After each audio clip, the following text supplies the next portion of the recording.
ma viddhishavahai. Om Shanti Shanti Shanti. So the first thing is to identify the areas of mistake. And you see that they are progressively going from grosser to subtler, the body being the grossest, and to the sense of kartritvam being on the subtle end, and the sense of bhoktritvam even subtler than that. Or the identification with bhoktritvam means the identification with the notion that I am the experiencer. That is very subtle. So at every level you identify the mistake. This is the beauty of doing this kosha work. This is, kosha prakriya unfolding at its best. And then you, at each level, you have to take it back to the source. You have to make it into a universal fact.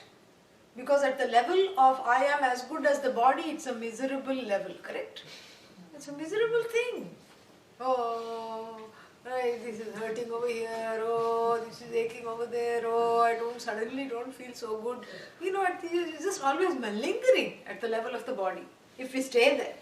If we stay there, and the body, unfortunately, is extremely suggestible. You just have to say to somebody, you look very tired. No, first they'll say, no, I'm fine. Then they say, oh, maybe this is correct. Maybe I look tired. Yesterday I worked very hard. What did I do? I had 2 helpings and, I ate too much and, I did a lot and ate too much and then of course crashed. And then that's why I'm having this. And then you stay with that thought, tired. It becomes a prophecy that fulfills itself constantly. The body is very suggestible, the mind is very suggestible. And like people in hypnosis, you can tell, oh, you cannot even lift your hand and then that will become true. Unfortunately, that's why one has to broaden out, because the point is not to just identify the koshas. Even a baby can do that, You pinch the baby, it will say, oh, yes, Annamaya kosha is in operation. That's not the big deal. But what is the important here is to see how to not make that mistake. How to be embodied and not fall into the trap. Aham dehaha. I am as good as the body. And so for that you have to broaden. You can't just say I'm not the body, because that's not going to help. Because that will create another problem called dissociation, detachment. This is often talked of as detachment. And that in psychological parlance is called out-of-body experience. You don't want that. You don't want to be hovering somewhere and feeling dissociated from the body. Because this vidya is neither about association nor about dissociation, but understanding the truth of that which often lends itself to various dissociations and associations. That is which is neither associated nor dissociated, it simply is. Because association begs 2 things, correct? Dissociation also begs 2 things. How can that which is the only thing be either associated or dissociated from something else when there is when another thing is not there? So therefore, we cannot say I'm not the body. Because the body is very much there, available for objectification. And it reminds you also, I am there. Prana reminds you, I am there every 3 hours when you say I am hungry. Mind reminds you, I am there. I am very much there. In fact, I will cast a pall over your entire life and to show you I am there. You cannot deny I am not the mind. I am not the body, I am not the body. Because something is needed to understand the source of this I is needed. Before this, and then the dissociation can take place automatically. and in a very kind of a structured form. Because when you negate the neti, na iti, the neti cannot just be saying, you cannot keep saying neti, neti, neti. Then you go into Buddhism. Yeah. When you read a neti pot, that's the only neti. Actually it is neti pot. Neti means sinus. Yeah. So neti, neti, neti, you cannot keep saying when you don't know what this iti is. Iti means so it is. So what is the basis on which the negation is made? So what is denied is from a standpoint, and that standpoint, that view must be understood to understand what is it that is being denied in a particular context at a particular level. So therefore, we are not interested immediately in saying I am not the body, I am not the mind. We are interested in seeing what is the truth of this I. So the body, mind, sense complex immediately just goes to its own, occupies its relegated place. And the denial becomes very contextual.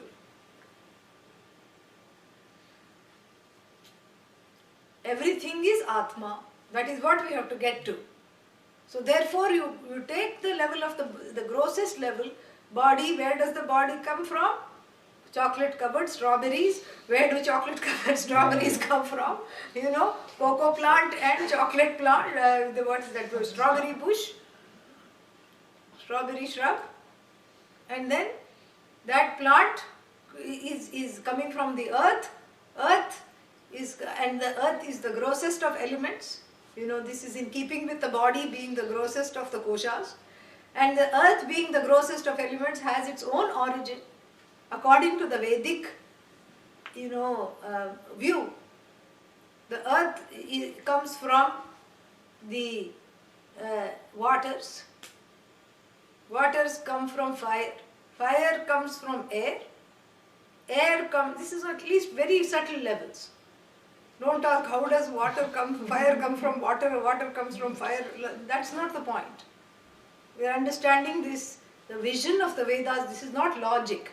This is Shabda Pramana in operation. This is the means of knowledge, revealing something about the five elements and their origins. So we have to understand it metaphorically from the grossest to the subtlest being space. And then the definition of what is gross and what is subtle is not that subtle at all. It's extremely gross. We can see that. The earth, you can smell, that smell when the rains freshly come, that is associated. Gandhavati Prithivi, that is what it is called. And then you can touch the earth, you can taste. Children often do when they have some calcium deficiency, I'm told. And then you can see, and you can hear also. Sensitive people like the water diviners, they will put their ear to the earth and they hear things. They hear plants growing and all these things. So the earth is available for all the five elements for objectification. That is the definition of gross. Then if you take water, it is available for 4 senses. Which sense it is not available for? Taste. No, taste you can taste. Air. That is the taste. can't The breathe. water, the taste of water is the taste of water. You can't smell it, Yeah. Unless it has been contaminated. It's not available for smell. Then you go one more level subtler. What is that? Air. How many, senses can objectify air? You can touch. And then? Hear it. See it blow. Can't hear it. You can hear it? You Come can on. see it blowing. Of course you can hear it. Yeah, I see it. See it blowing. Yeah, in hurricane, all these times you can hear the air. Can't taste it. You can't taste it. It's only available for 3 senses. Oh, fire, we forgot one thing. Fire, available for 3. You can see it, You don't want to taste it. You can touch, you can't touch it, you don't want to, but you can touch. It's available for touch, as we have found out painfully. And then you can hear it. And then you go little more, than air. It's available only for two. Hear and touch. And space.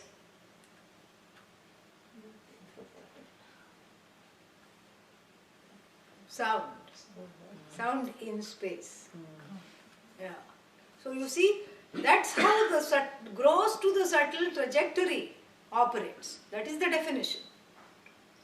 So you go all the way from the plants to the 5 elements in their order, from gross to subtle. And then what is that which is the cause of the subtlest of all? Then you come back to the truth of the I, Atma. You say Atma.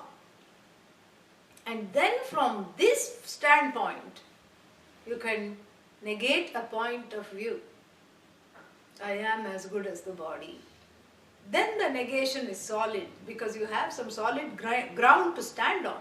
Otherwise one is in quicksand all the time. Anyhow, that is what samsara is, glub, glub, glub, always on the level of drowning.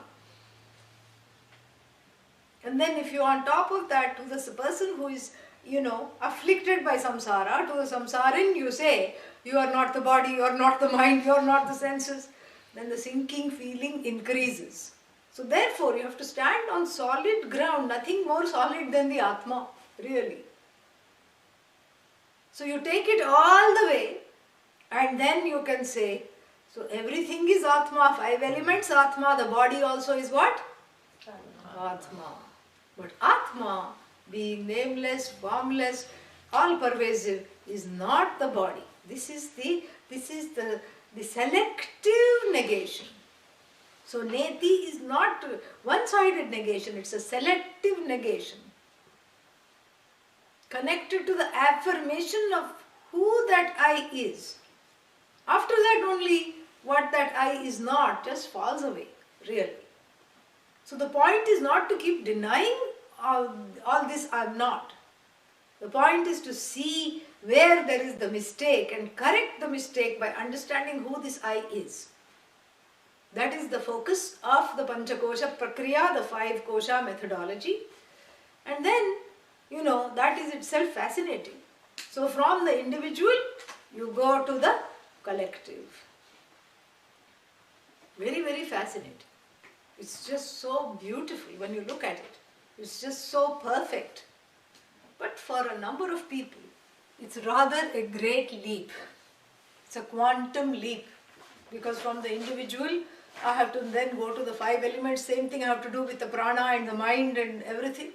I have to go to the 5 elements and the cause of the 5 elements, and then I have to just take it at face value, at Shraddha value. I have to say, this is the 5 elements and I am these, I am the 5 elements and this Atma is everything. It's a little bit much. So this Samashti, which is the collective level, and Vyashti, which is the individual level, is mitigated in this Panchakosha Prakriya by bringing in the 5 elements, which is the middle level, a secondary level called Adhibhautikam. Yeah. The level of the individual here, now that we have brought the third level, the Vyashti and the Samashti, and this third level, the intermediate level, assume different names. Adhyatmika at the level of the body, mind, sense complex. Adhibhautikam at the level of the collective 5 element level, at the level of the empirical reality. We are still talking of the empirical reality. We are not talking of the absolute reality of there being one without a second. So the 5 elements level, and then finally what? Adhidaivikam, the law that the author of that law, both the law and the author of that law, that make these levels operational. Very beautiful. So now we have 3 levels, then we can breathe a sigh of relief. This I can understand. I'm not allowed, I'm not being asked to do something, just climb up I went to somebody's house for bhiksha once and they had a ladder in the middle of the room. Just one ladder, I think they had fixed it to some clamps or poles or something. Just a ladder leading nowhere, just like that. So without this second level, it's like that ladder. They were from Mexico. So I think that there is some kind of a, something about ladder leading to heaven or something like that. Yeah. So too the ladder, the rungs of the ladder leading to the Atma will be difficult to start to climb if you don't know where it is going. So this Adi Bhautika at the level of the 5 elements, at the level of the empirical collective level becomes an important level for me to deal with. I cannot bypass this level. In fact, that level is Tatpada Vichara level, at the level of Ishvara. This is Ishvara, really. When you talk of Adi Bhautika and Adi Daivika, immediately that Brahman is transformed into what? What it is? Jagat Karanam, Ishvara. This is very fascinating. So here we have this, so we have these 3 levels now. Just see, we'll look at the verse, will become very easy if we understand this. So we have these 3 levels now. What are they? Adhyatmikam, centered on the body, mind, sense complex. Atmanam adhikritya tishtati adhyatmikam. Centered on the body, mind, sense complex, one level, individual, and then an intermediary level centered on the surroundings, Adi Bhautikam, Bhutanam adhikritya tishtati. And then finally we have Adi Daivikam. Adi Daivikam means that which is centered on the author of that law. Both the law and the author are not different because the law is a manifestation of the author and there is no law without authorship. Authorship always rests in a conscious being. So here we are talking of a conscious being who is in itself nameless and formless and who is present, whose abiding presence is sensed through this law which everybody can sense, like gravity. Gravity allows for this class to take place, otherwise we'll all be flying around. Certainly cannot live stream because the mic will be somewhere, the camera will be somewhere, correct? So, and this is a law. A law is never invented, it's only discovered. Like even Newton, when he sat down under the apple tree. And then we already had a saying before that, the apple never falls far from the tree. And it fell on his head. And a few brain cells became very active in the area where the apple fell. And then what happened? And then he said, oh, I have understood this. You see, that is what makes all these scientists into rishis. They're all rishis. Rishati, janati, jananti, rishanti. They know. Because they sense this law. And when you are in touch with this law, there is great joy. And that's why you forget your own body when you are in touch with this law. That is with any law in the universe because you are in touch with Bhagavan, with Ishvara. This is Ishvara. There is no other, some, guy in the sky sitting and saying, thou shalt not do this. That's not what we are talking of. We are talking of this law that can be sensed. And when you discover this, you are in touch with this. You are actually one with that law. You are one with the maker of that law because the discoverer and the maker in a certain sense, combine. There you see that non-separation really. And that's what caused Archimedes to run through the streets of ancient Athens without a stitch on him. Yeah. All it needed was a full bathtub. He sat in it and the inevitable happened. What was that? The water fell out. And he had always been looking into this and wondering about this. And so this principle of buoyancy and the fact that the volume of water that is displaced is in relation to the mass that occupies this bathtub was understood by him. He didn't write it down, he didn't have time, he was ecstatic. When he ran saying, Eureka, I have found this. Here, in modern time they say Eureka, but actually in Greek it is Eureka. I have found this.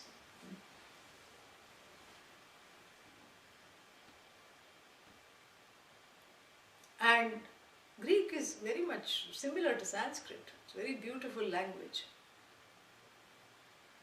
And then later children started to laugh, and then only he came back to himself and said, oh, I think I should go back home.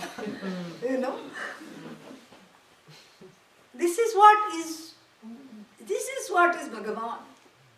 You don't have to have some fellow with a beard saying you shall not do this and you will do that. This is not God. That is not our idea of God.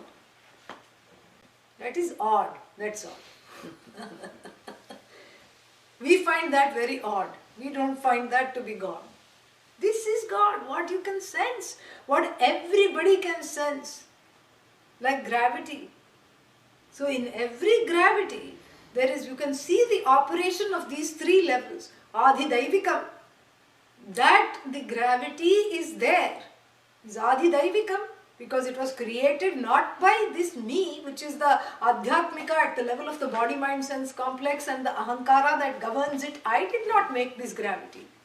It is sensed, so it is given. The giver is Adhidaivika here at that level.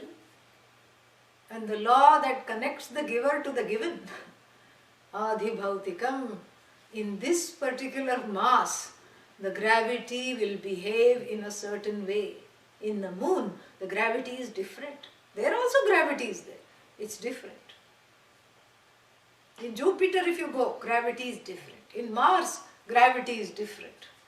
Curiosity is finding that out. Curiosity rover. Yeah. Its full name is Curiosity Rover.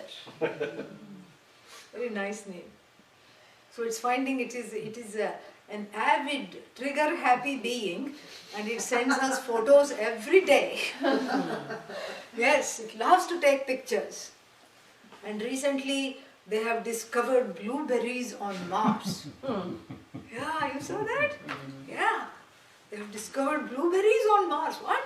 Blueberries? Organic?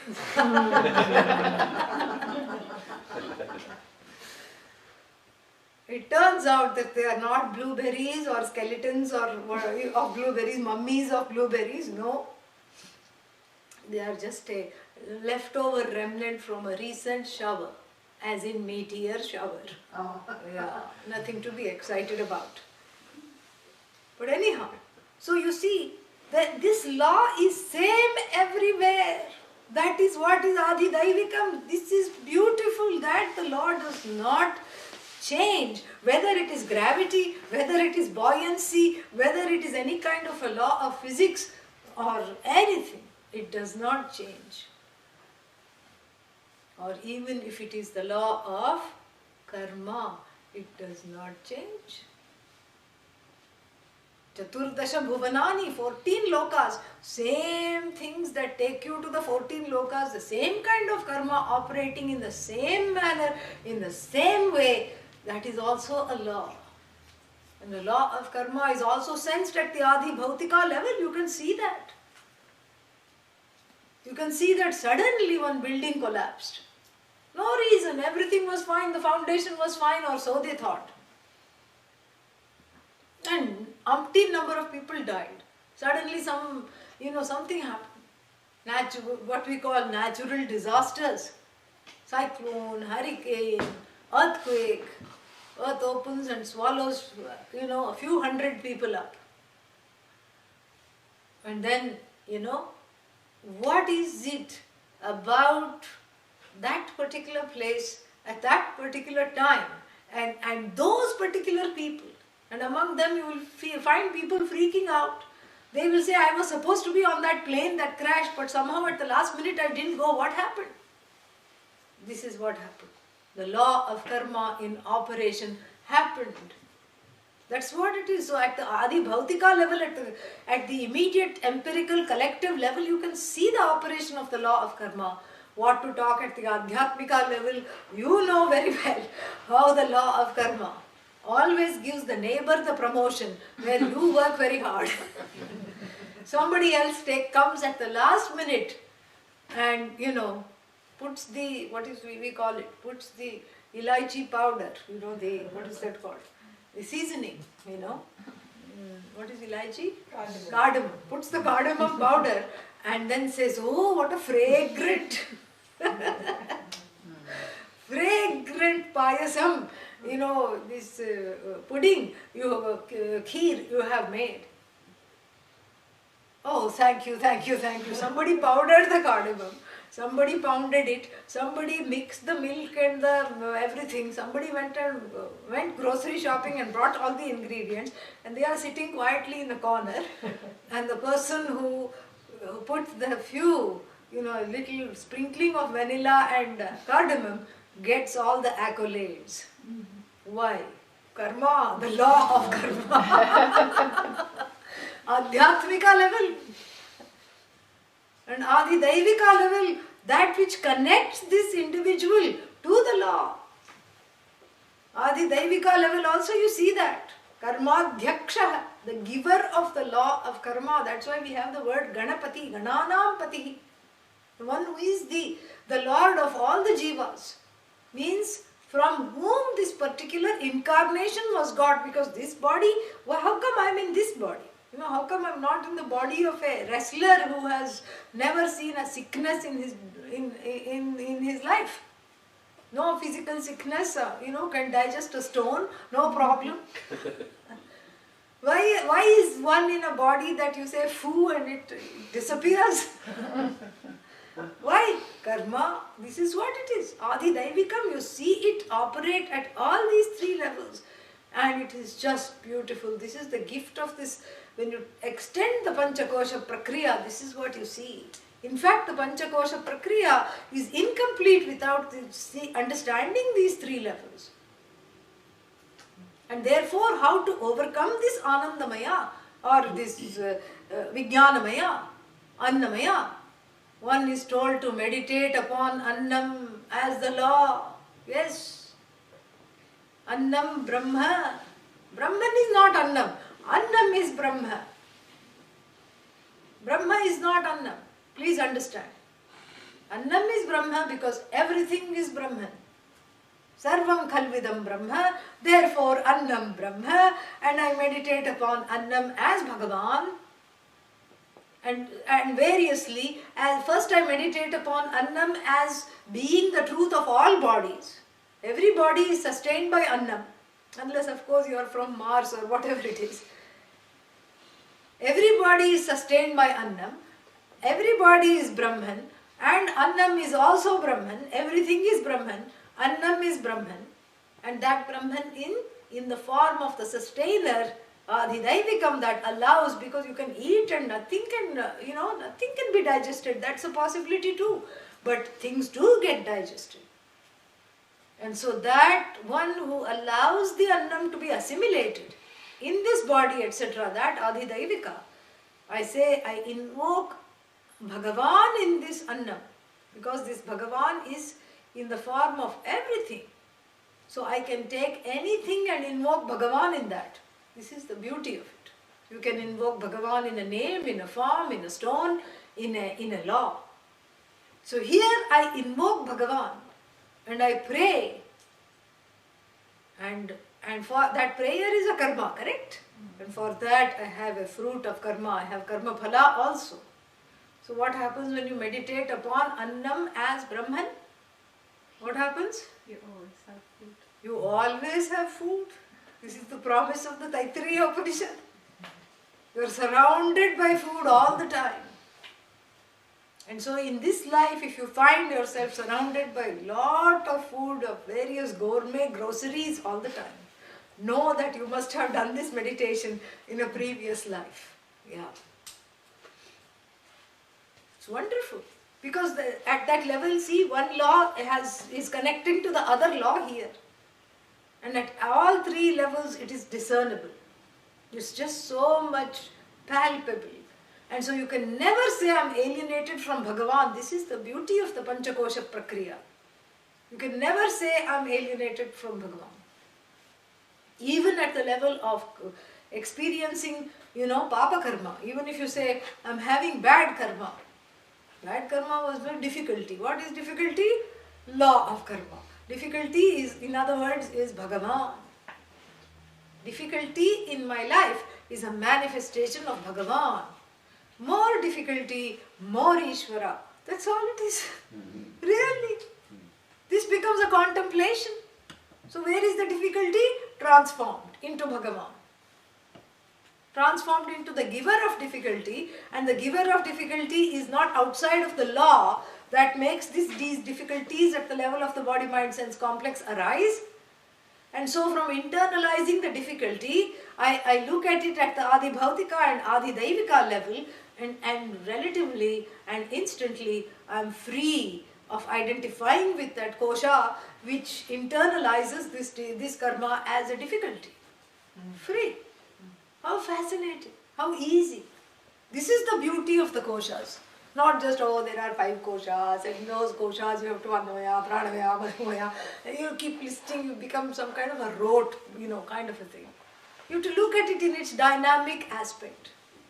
The Taittiriya Upanishad will not have it otherwise. That's why there is a meditation at the level of Adhyatmika. You can meditate. May this food digest, may it go to the various channels, srotas, and may it nourish all the glands, including the endocrine glands. That become a Adhyatmika level prayer. We have prayer like that. Then Adi Bhautika prayer, Kale varshatu parjanyah, Prithivi sasyashalini, Deshoyam kshobarahitah. At the level of Annamaya, this is the Adi Bhautika prayer. Desha ayam kshobarahito bhavet.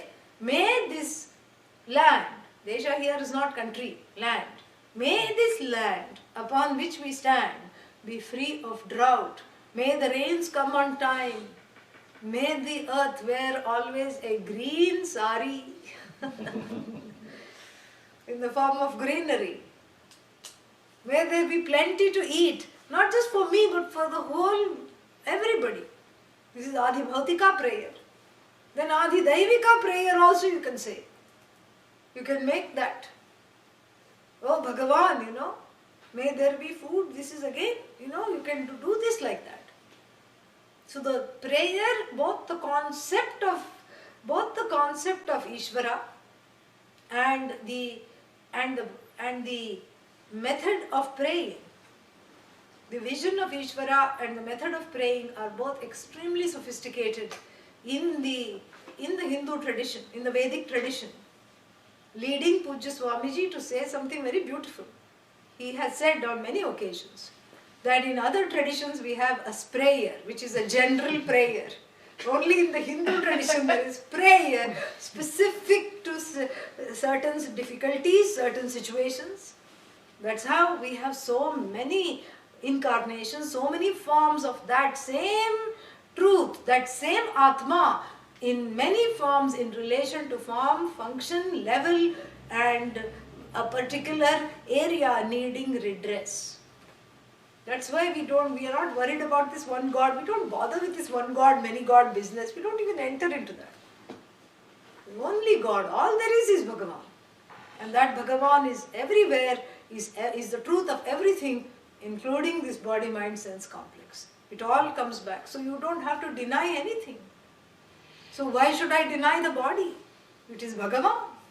That is why in the Hindu tradition, when you wake up, you don't just, you don't do all these, what is that? In the West, one lives with the help of violent metaphors. Nobody, nobody wakes up. You throw off the covers. One throws off the covers. And then what? Jumps into the shower. Why jump? Why no one walks? No one crawls? No. You jump into the shower. So violent. Then you grab a bite to eat. There is alienation in all this. Rush to work, rush to school. Yeah, you rush out the door. You hit the road. Yeah. There's even a song, Hit the Road Jack. Slam on the brakes. Yeah. You slam on the brakes just in time. Screech. And then you crank out some emails and then you become cranky as a result of that. And then what? On the way you hit the road, on the way back you beat the traffic. Yeah? No one cooks. You throw something together. Oh my God. It's just, somebody brought something for me to eat. And they said, I said, oh, did you cook it? No, I just threw something together. Very unpalatable feeling you get when you throw something together. What is this kimtat? And then we hit the hay to go to sleep. Yeah. You don't hit the hay, you crash. That's it. You threw something together and then you crash like a computer. That's all it is. So there is not much difference between the human and the computer. Computer also is starting to get viruses and, and this is all it is. This is what it is. Not in the Vedic tradition which has these various levels of to appreciate, to understand and to live a life of non-alienation and to live a life that is connected to the truth of oneself at all times. So when you wake up, you are asked to look at your hands. Why? These are the karmendriyas with which I act. These are the hands of, these are the organs of action. So may they do the right things. May they not go like this. Biff someone, yeah. Easy to do. Dhamma goes away sometimes. And so may I, and the prayer is Karagre Vasate Lakshmihi. May I visualize the goddess of money, abundance, prosperity at the tips of my fingers. Then you really feel like going to work, I'm telling you. This is abundance I'm creating, I'm dripping abundance at the tips of the fingers. And it's not random abundance, it is backed. Karamadhye tu Saraswati. It is backed by knowledge. It's backed by knowledge of dharma here. Karamule tu Govinda, that the Veda, Govinda here means Bhagavan. That Bhagavan in the form of the Veda, that Veda which is guiding me is Go Bhihi Vindate, that which is found through words. Go means many things, don't just think it's cow. Yeah. And don't have a cow about it. Go also means words. So that Veda, that Bhagavan, which is the truth of the Veda, is guiding every action. That ethical aspect, the principle is guiding my actions. And when one sets the feet on the ground, again a silent prayer. The whole life is prayerful. What is the prayer? May I not be a burden on you, at least for today, O Mother Earth, you patient one.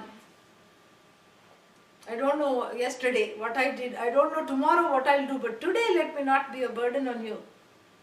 Let the feet walk responsibly. And no person, no Vedic person jumps into the shower. The shower is Abhisheka, exactly what you do to Bhagavan, you do to yourself. This is the whole Mahavakya in action. You do it to yourself. Gange cha Yamune chaiva, Godavari Saraswati, Narmade Sindhu Kaveri, Asmin bucket jale, May all the holy rivers of the world enter this miserable bucket of water with which I am anointing myself. It is not for the body, it is for the indweller of this body. Similarly, putting something on the forehead, this is an energy center for to worship the indweller of this body. Flowers in the hair to worship the indweller in the body. The clothes and the ornaments to worship the indweller in the body. That indweller is Bhagavan. That is what it is. The truth of Adhyatmika is Bhagavan. So already, by the time I have had my shower, I have transcended the body. Because I am always, worshipping that which informs this body-mind sense complex. And then you sit, you don't grab a bite to eat, no grabbing needed. So this is a Vaishwanara Yajna. It's an inner Yajna to that inner fire of hunger, which is the form of Bhagavan. Which is Bhagavan, because again, how is hunger Bhagavan? Hunger is universal. Then you see prana, prano vai Ishvaraha. This you go all the way. So this hunger is propitiated very, very, very, very nicely as a sacrosanct act, as a sacred act. Eating is not a secular act, it's a sacred act. And then going to work, of course work is worship. Swakarmana tam abhyarcha siddhim vindati manavaha. Where does it come? Bhagavad Gita, you are right. Which chapter? No, don't say 15th. This is not 15th. 18th chapter, 46th verse. Yeah, look it up. It's a very profound verse. Swakarmana tam abhyarcha siddhim vindati. The person gains success even at both the relative and the absolute levels. Worshipping Bhagavan through the very work that one does. The very work that one does is a form of worship. Only this tradition will say that. No other tradition will say that. Whatever you do is done worshipfully. And if it is to mimic an act of worship, if it has to do that, then in act of worship, you can offer day before yesterday's rice to Bhagavan, yes? No, there are so many shrines in Eugene, everybody knows this now. So you have to offer fresh, correct? So same thing, that means I cannot procrastinate. Old labor I cannot offer now because it's not fresh, it's no longer fresh. That's why everyone gets resentful if you keep on piling up the work. You keep on piling up laundry till all there is one handkerchief, Then what happens? You fill that machine, you fill it, and of course it's going to malfunction because it is filled beyond capacity.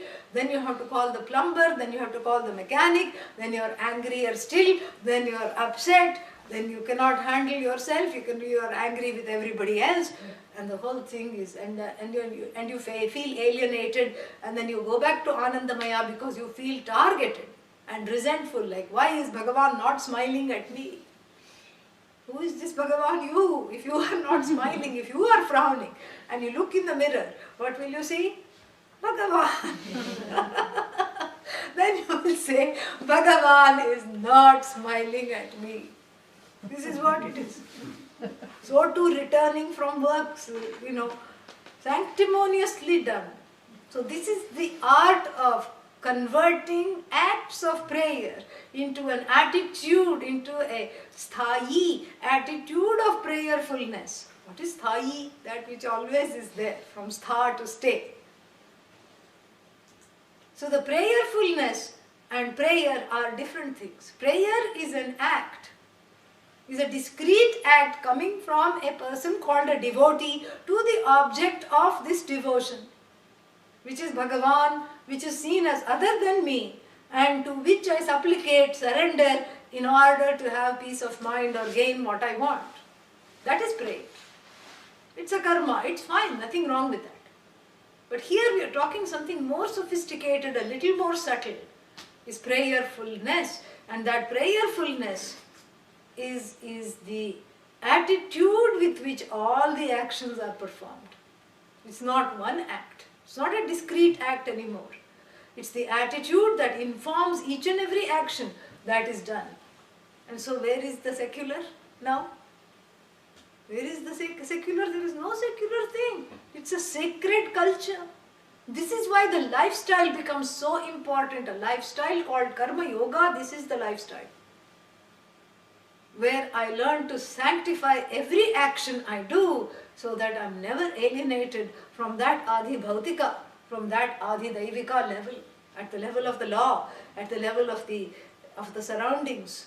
at the level of the 5 elements, at the level of the body, mind, sense complex. It's the same truth that informs all the 3 levels. That one alone is made into 3 standpoints for my own understanding and growth.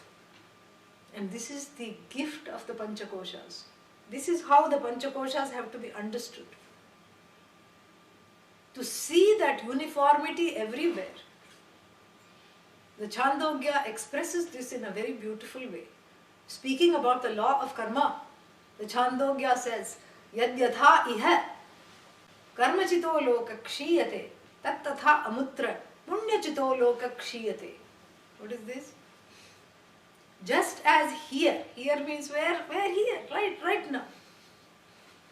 Whatever is gained by karma is lost by karma also, correct? Whatever is gained by, whatever is a fruit of action is finite. Elsewhere also the same law operates, because the law is not partial to time and place. It may have a certain flavor, but it is universal. So karma universal, dharma universal. Wherever I see action and result of action, I see Bhagavan, I have darshan, I'm connected to Bhagavan. Wherever I see dharma, wherever I'm close to dharma, I'm close to Ishvara, I'm connected to Bhagavan. So this is a connected life. So in order to understand the truth of myself, I have to make my life a connected life, a non-alienated life with regards to my everyday. People keep saying, talk about Vedanta in everyday. This is Vedanta in everyday. In fact, Vedanta is not every other day. It is every day. It cannot be every other day. It is right now. This is Vedanta in action. This is Vedanta every day, in the everyday. And this is what has to be assimilated. Before saying that tasmad va etasmad atmana akasha sambhutah, because before saying that the Atma is the cause of the universe, I am the cause of the universe, that I has to be understood by gently shaking off all the body, mind, sense complex identifications. And that cannot be done unless I identify with the whole. In the form of the devotee, in the form of that which is, which is the one who is under the grip of this law. So I have to first see how I am affected by this law, whether it's the law of karma or the law of gravity or the law of dharma. Then when I see that there is a connection, because I'm not the only one afflicted, everybody else is afflicted, so it makes it universal. So you come out of the pity party potluck mode, Yeah. And then what? Then you have to see this, and when you see this, that is step 1. And step 2 is appreciating this law. And modifying this law at the level of prayer. Beautiful. That is another step. I am able to modify this law because the law of karma, whose karma? It's not the neighbor's karma, my own karma. When done, sometime I forgot, either in this life, asmin janmani, janmantareva, or in another life. So then I deploy new karma to work as an inoculation, so that karma does not come out so strongly. If it is weak, if the prarabdha is weak, it will mitigate, it will go away completely, or at best it will be mitigated. Nishatayati, mitigates. It mitigates it. And so therefore at the level of the praying person, I come closer still to the law. See how beautiful it is. First I am afflicted by the law, I am alienated by the law, I find myself a helpless jiva compared to this law of karma. I feel like, oh, I am just the afflicted bhokta. Then I become the karta. Then I am actually at the level of the lawmaker because I am transforming it through my own actions. How wonderful that is. And then you say, okay, in this small way, through this dharma karma example alone, I can see that going with the cosmic flow makes life easier. Less omissions, less commissions from my side. And then what? less to clean up afterwards, less prayashchitta afterwards. Because if you don't make a mess, you don't have to clean up. What a concept. Yeah, you don't have to clean up. Or you don't have to clean up as much. And so, and then you keep, going with the flow, you keep going with the flow. And then you expose yourself to this teaching, then you understand yourself as the flow. When you keep going with this flow, you quote unquote become the flow. Brahmavid Brahmaiva Bhavati. The knower of Brahman, quote unquote, becomes Brahman. There is no becoming. That's very unbecoming. We don't deal with becoming. You are the flow. You recognize yourself as first as non-separate from the flow and then as the very author of that flow. That is the final spoof, really. You just have to laugh. Nothing to cry about. And so, the Upanishad leads one through these various levels slowly. And then back to these 3 verses now. What do they say? Let us see. So these 3 verses, Dehadi 57, Dehadi Koshaga Satta Ya, Ya Satta Asti. What is this Ya? Ya is feminine. Ya just means she, that Satta, that Sat which we talked about earlier. Dehadi Koshaga means the one which is centered on the body-mind-sense complex, that Sat, because the body is again Sat, the mind is Sat, senses are Sat. Sat is not the body, Sat is not the mind. Sat transcends the body-mind, whereas the body-mind does not transcend Sat. So this Sat, which I recognize at the level of Adhyatmika, see now how easy it is, at the level of my own individual body-mind-sense complex, Ya, that one, Sa, that Sat alone, Vyomadi Bhutaga, that Sat alone is the truth of the Adi Bhautika level as well. See how easy it is now. In one line we can finish it because we have this background. So that Satta alone, that Sat which I say the body is Sat, I recognize the Sat. How do I recognize Sat? Are you here? Yes. That is Sat. Okay? Yeah. And are you conscious? That is Chit. Hopefully. Yes, you are conscious. When you say hopefully, that means you are. Yeah. Are you cognizing this consciousness? Yes? Now? Now? Now? That is Ananda? Now? Now? So that's what it is. That is the Sat Chit Ananda at the level of the body. So that Sat which obtains with reference to the body-mind-sense complex is the same Sat which obtains where? When I say what is the truth of the 5 elements? Sat. That, and how are the 2 Sats related? They are close sisters. That Satta and this Satta, 2 sisters, right? No, they are the same. One is a bad sister, one is a good sister, like Lakshmi and Alakshmi. Correct? No. What is that? How are they related? Same Sat. They are one and the same Sat. Why? There's only one. There is only one Sat. That was a trick question, huh? There's only one Sat. There's no time for too many Sats. Because if there were 2 Sats, what would happen? That'd be upsetting. It would be very upsetting. Yes.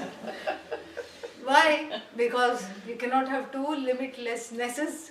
There can be only one thing that is limitless. Why can't we have 2 limitlessnesses? Come on. Then it'd be limited. And then it would be limited. Each one would delimit the other. So each one that thinks of itself as limitless would be limited by the other and limit the other. Both Kartritvam and Bhoktritvam both are there here. So therefore, there is only one Sat. And so the same Sat is the truth of I at the level of Adhyatmika and at the level of Adi Bhautikam. The same Sat alone is the truth. How do I know this? Because there is no pramana otherwise. Mana abhavat. Na tat bhedah. See, it's very interesting.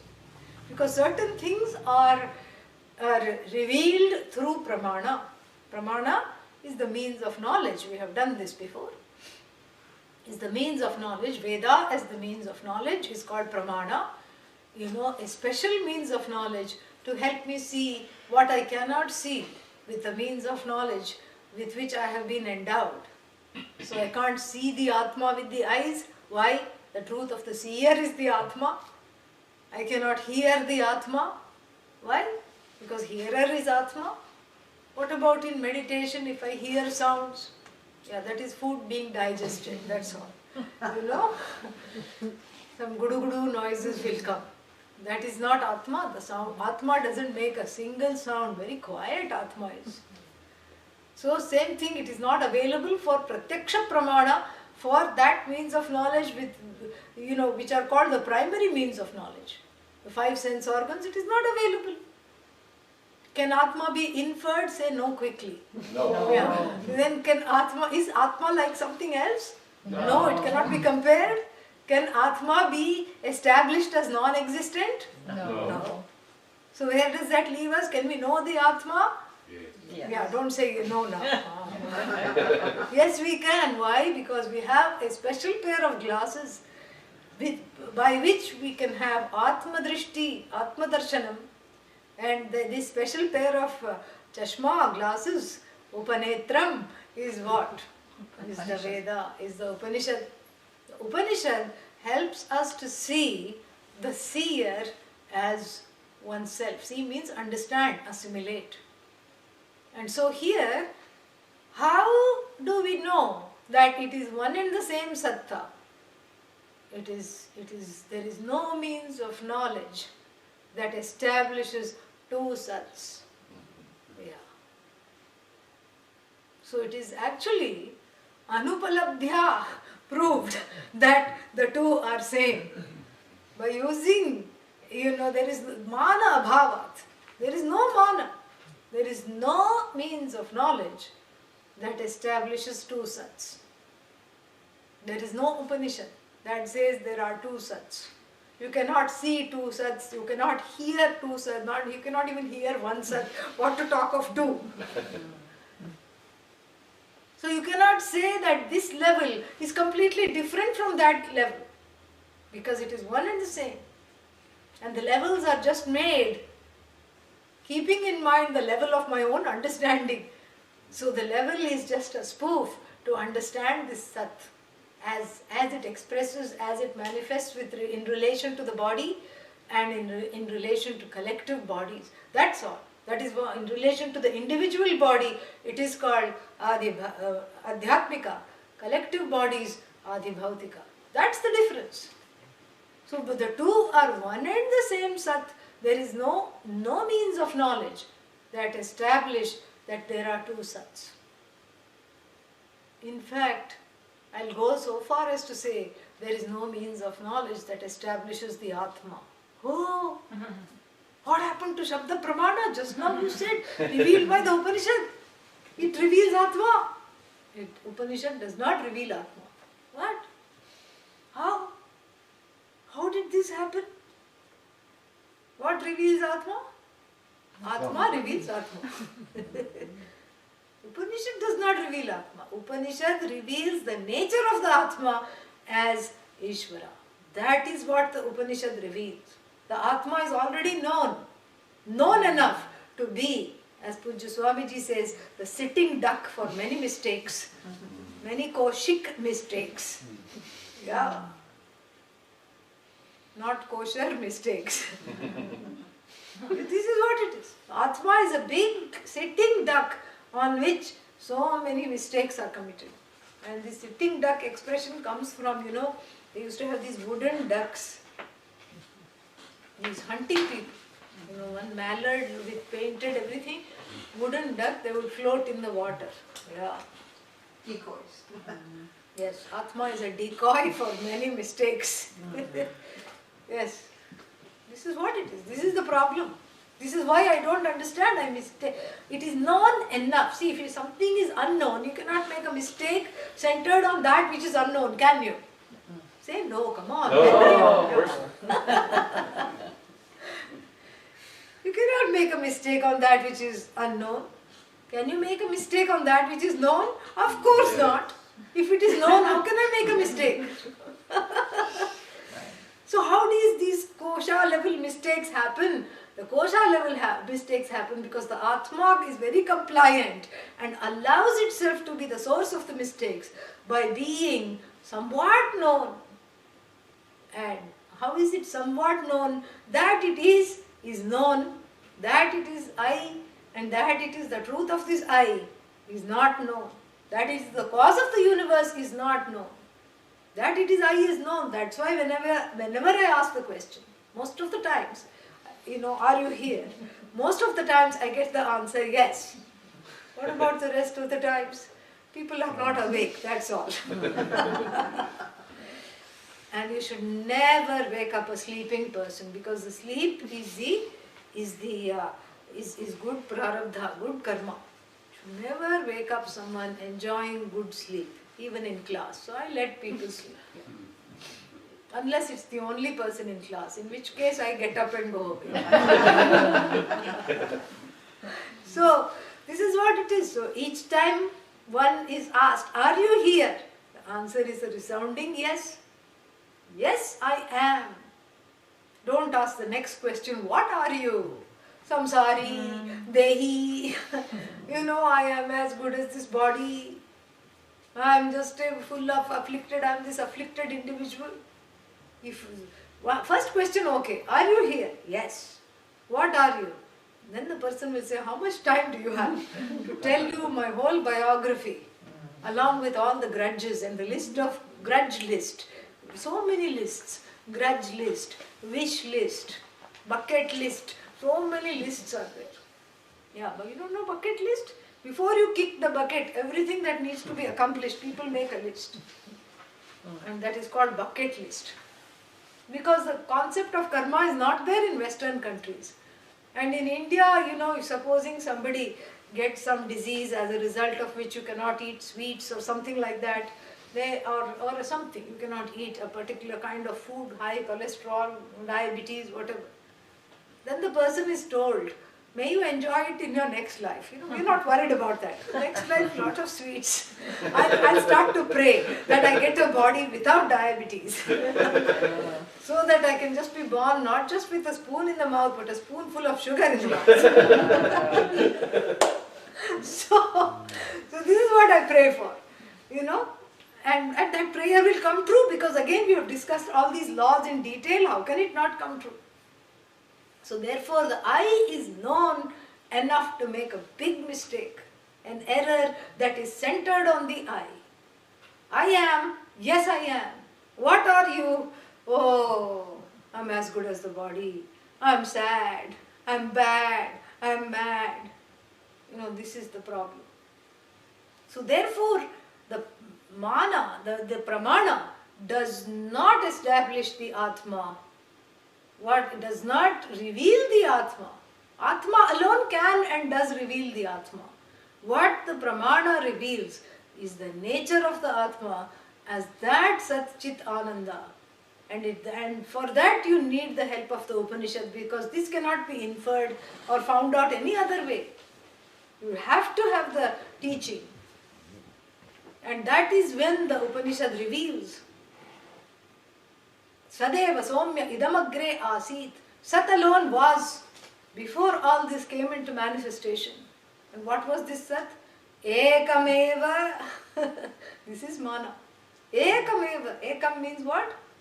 One. Yeah. That was a giveaway, wasn't it? Yeah. So,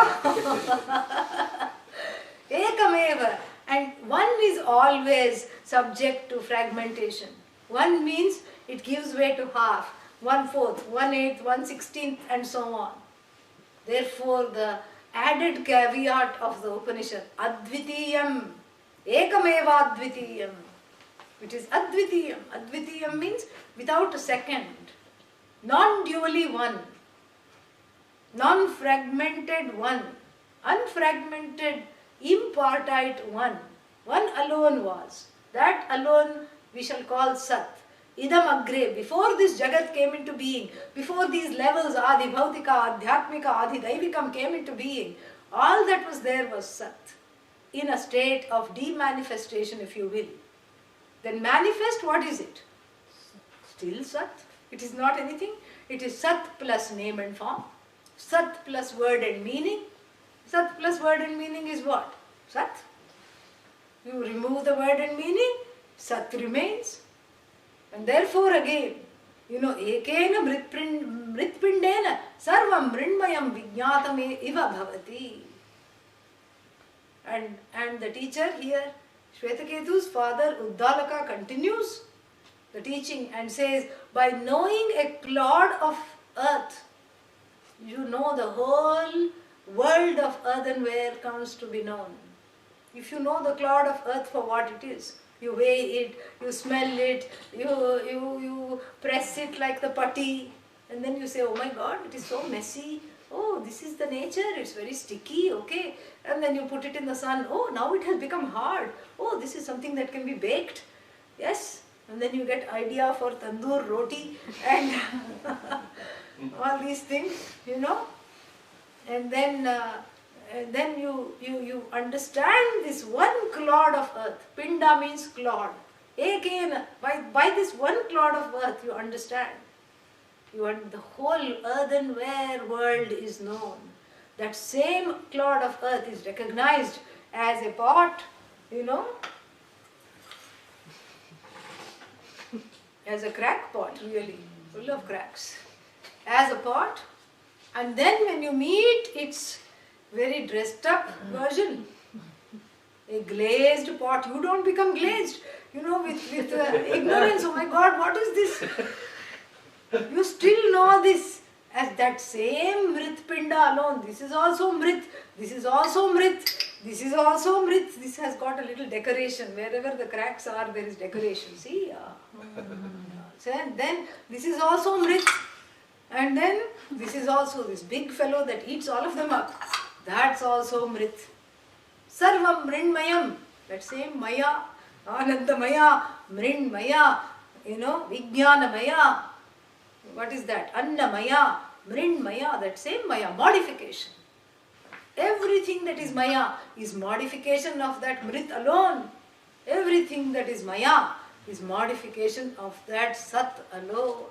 All that is there is one Sat, nothing else exists, and no other Upanishad or no other means of knowledge available to humankind is able to, cross out this fact, is able to contradict this, that there is only one Sat alone.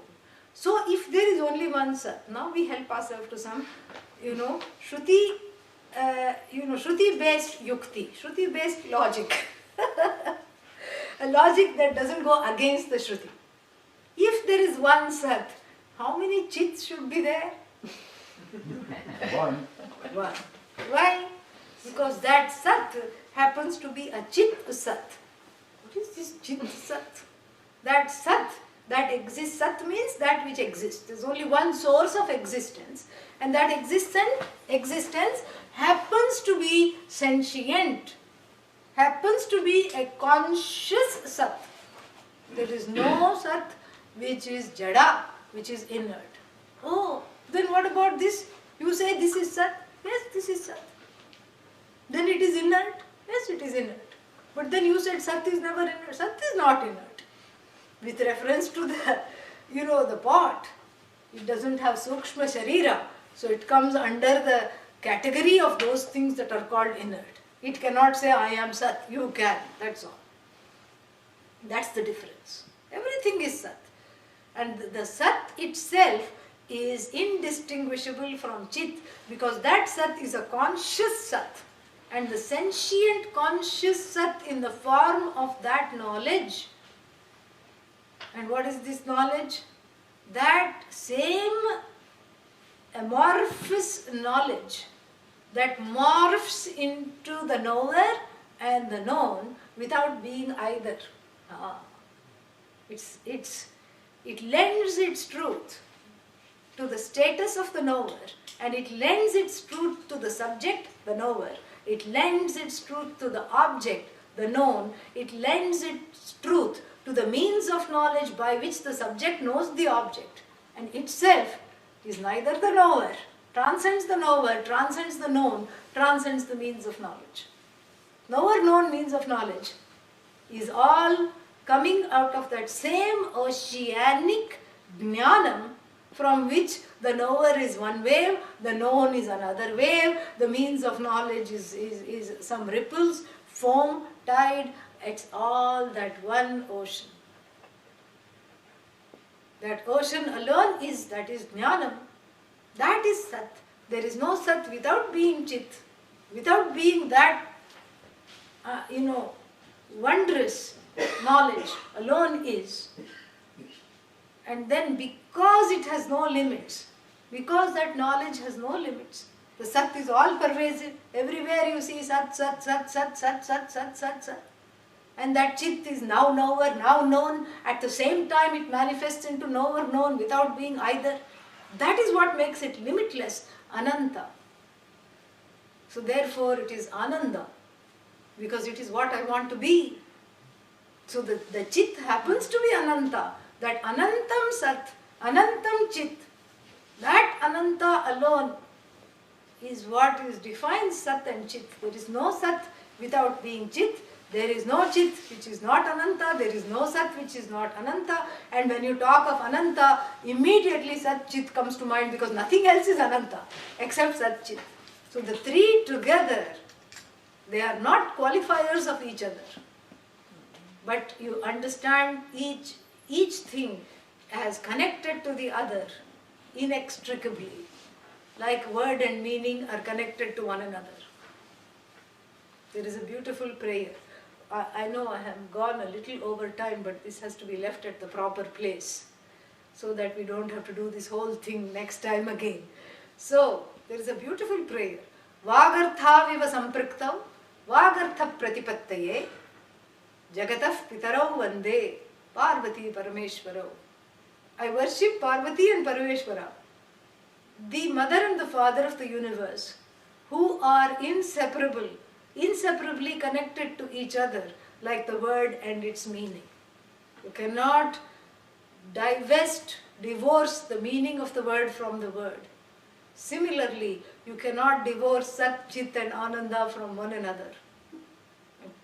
That one impartite whole which is limitless, that limitless existence which is the source of everything, and that consciousness alone is, and that is here called, I think by the word Preeti. Yeah, that Preeti is nothing but Ananda Ananta. So, Dehadi Panchakoshastha, Dehadi Koshaga Satta, Dehadi Koshaga Spurti, Chit is here called Spurti, and then finally, Dehadi Koshaga Preetihi Yasyat, that is also Vyomadi Bhutaga. So this Satchitananda, which obtains as the truth of this body-mind-sense complex, which the Upanishad makes me see, the same Upanishad also makes me see that this same Satchitananda operates at the level of Adi Bhautikam, at the level of the five elements also. The same Satchit alone is, Satchitananda is. So what is this body, etc.? Satchitananda. What is this? That body? Satchitananda. Yet another body? Satchitananda. And then finally, the collective group of bodies? Satchitananda. The truth of the body, five elements? Satchitananda. And then there is a feeling of relief. There should be, yeah. If there is not, then listen to this talk again. There should be a feeling of overwhelming relief. It's the same. It is wonderful. This is what it's trying to show. Because to see something else, how can you see anything else? Na bhedaha, he says. There is no bheda, no difference. And by using the word bheda, he is giving an interesting, he's dealing with a contention. Two kinds of contentions. One is called Bhedavada. What is Bhedavada? That everything is different from everything else. Why this contention is even talked about and entertained for more than 1 minute, I don't understand. Why does it have a determined and an abiding presence in Vedic and contemporary parlance? I do not understand. This is called Bhedavada. And what is this Bhedavada? The Bhedavada says, contends that each thing is discrete and separate from everything else. You don't need a teaching to say that. You don't need to go to Gurukula to learn that you are different from everything else. You already know I am different. In fact, that's why you go to Gurukula to hope that this difference is mitigated somewhat. Because you sense the oneness, but all you see is difference. So you feel like a schizophrenic. You sense something and it's not, ratified by what you see. That's why you go to spiritual teaching, to see that what you sense is the truth. But here the spiritual teaching says, no, you are what you think. You are different. Everything is different. So many Atmas, so little time. Yeah. This is Bhedavada. Then what we are talking of is Abhedavada, Abheda Darshanam. There is no Bheda, everything is one Sat, one Chit, one Ananda, which is in keeping with what the Upanishad is revealing. Then there is these people pleasers who come in the middle and who say, let us be accommodative, ladies and gentlemen. Let us just say that little bit of Bheda, little bit of Abheda. And what are they called? Vaishnavas. Yeah, Bheda, Bhedavadins. Bheda, Bhedavada. Sometimes there is Bheda and sometimes there is Abheda. Why not be accommodative? This is madness, really. This is madness. It's like saying somebody is 65% pregnant. How is that possible? It's not possible. Either there is Bheda or there is no Bheda. Bheda and Abheda does not brook any other thing. You cannot say Abheda and in the same breath say Bheda. Abheda, hello, is a negation. Yesterday we learnt in detail about how the negative particle operates. It negates what it is. So Abheda, na Bheda, Abheda. So you cannot say Bheda and Abheda in the same breath. I breathe and I don't breathe. You cannot do that. So this is, so by talking about this, these people were rampant in his time. I suppose they were the Purva Pakshis. So silently he is knocking off those Purva Pakshis by using the word Bheda, because he could have used other words also. But he uses specifically the word Mana Bhavatna Bhedaha. And so by saying that, he is saying that the Bhedavadins and the Bhedavadins are not reading the Pramana properly, are not understanding the Pramana properly. See how polite the sage was. This is a good place to conclude. Om Purnamadav Purnamidam Purnat Purnamadachyate Purnasya Purnamadaya Purnamevavashishyate Om Shanti Shanti Shanti Hari Om Shri Gurubhyo Namaha Hari Om. Don't go away until we fix the time of the next class. What is the next Sunday in April? The first Sunday in April? Huh? It should be the first. Look and tell, okay? Don't tell me without looking. The 6th. Yeah, I am not here. So we will have to. So, what is the last Sunday in March? The 30th. 30th? Mm-hmm. March Okay. 30th. So this class will meet again on March 30th from 9:30 to noonish. And so let us also remember one more thing, that the Bhashya class for that day will just not happen. There was Bhashya class over the 29. March 30th. Saturday. Sunday this was already Oh, yeah, advertised. sorry. Yeah. Oh. So the Bhashya class which was advertised will give way to this class. Saturday we will have the Bhashya class. Sunday, you get to sleep for 2 more hours from 7:30 to 9:30. Yeah. Okay? So when are we meeting? 9:30 on the Last day 6th. of Or excuse me, March March. 30th. March. 30th. Yeah. Yeah. So that way we'll, and then the rest of it I'll put on the website. I'll sit and do that. Okay? Yes, questions? Yeah, so, that idea of no covering, Atma has no coverings, that, because there's just one Satchitananda, then there's nothing separate. Nothing separate. Yeah. Yes, correct. Nothing is separate. Everything is Satchitananda. Especially the things one does not like, also Satchitananda. Other questions? Just a reminder, Swamiji, that today we will the mantra japa from. Announce. Okay. This afternoon we will do the monthly mantra japa from 3 to 5 p.m. At the Dakshinamurti Shrine. Yeah. I have another question about going with the flow, like I'm the author of the flow. So like if it's flowing through nice places, that's nice. If Yes. it's flowing through things that are uncomfortable, Yes. is it okay? Do you have to like keep going on that, or can you If flow you can. around it? If you can flow around it, please flow around it. Yeah. Don't get caught in the dishwater flow. No, if you can flow around. But we are talking of those situations where you cannot flow around. Yeah. Yeah. Then you just have to, close the eyes and the nose and flow. That's all. Flow gracefully. That's Till you all get it through is. it. Yeah. Yeah, get through it and pray as you flow. Make it a flowing prayer. A prayer in motion, literally. And because we are not talking of the times where you are going already. You are going.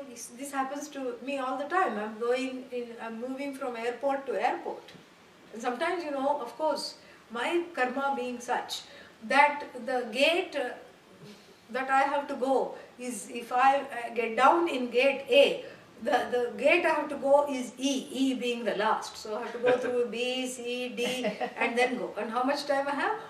15 minutes I have to reach. This is usually my karma. But sometimes I get lucky and I find that moving, what is it called? Walking way. Moving sidewalk. way. Yeah, moving sidewalk. And then you get on it and you get very happy, at least I do. Because sometimes, because you're also walking and you're moving, so you get faster than just by walking because there is a little help.